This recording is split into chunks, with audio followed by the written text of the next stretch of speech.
Dictée à la maison numéro 2. Comme la fois dernière, je vais te lire une première fois le texte. Commence déjà à réfléchir aux phrases que tu vas écrire ensuite. À la deuxième lecture, je relirai les mots de manière séparée. C'est parti. Une promenade. L'enfant avait de grosses bottes et un gros bonnet blanc. Il marchait dans le vent. La campagne, comme c'était amusant. Il voyait des moineaux et d'autres oiseaux. Mais comme l'enfant avait trop chaud, il n'était plus vraiment content. Alors, je le prenais dans mes bras et nous finissions en chantant notre promenade. Je vais relire maintenant le texte de manière plus séparée. Comme la fois dernière, si tu as besoin, tu peux arrêter le texte. Tu peux repasser si tu as besoin de réentendre ce que je viens de te dicter. C'est parti. En titre, une promenade. Une promenade. L'enfant avait de grosses bottes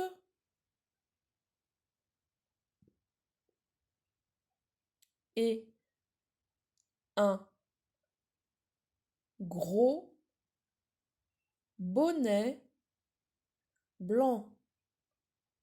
Point. Je relis la phrase. L'enfant avait de grosses bottes et un gros bonnet blanc. Point.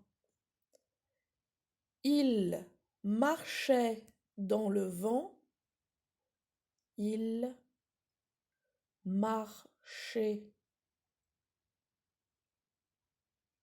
dans le vent. Point.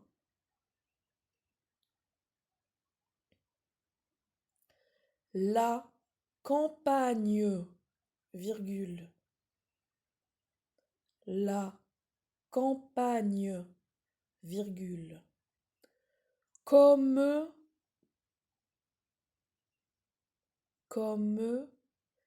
c'était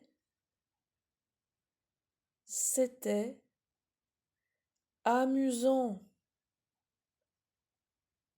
amusant, point d'exclamation.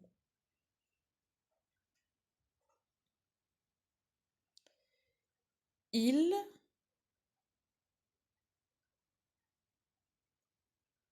voyait des moineaux et d'autres oiseaux. Point. Il voyait des moineaux et d'autres oiseaux. Point. Mais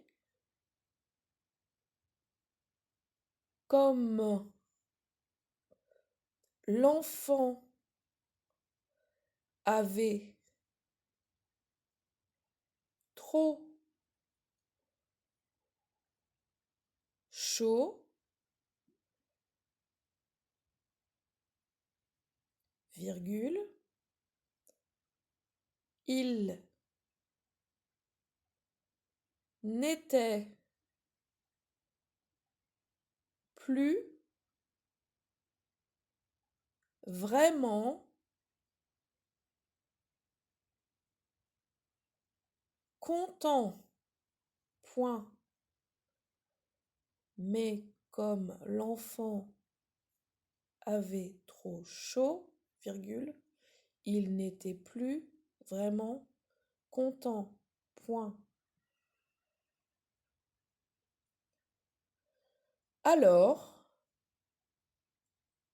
virgule, je le prenais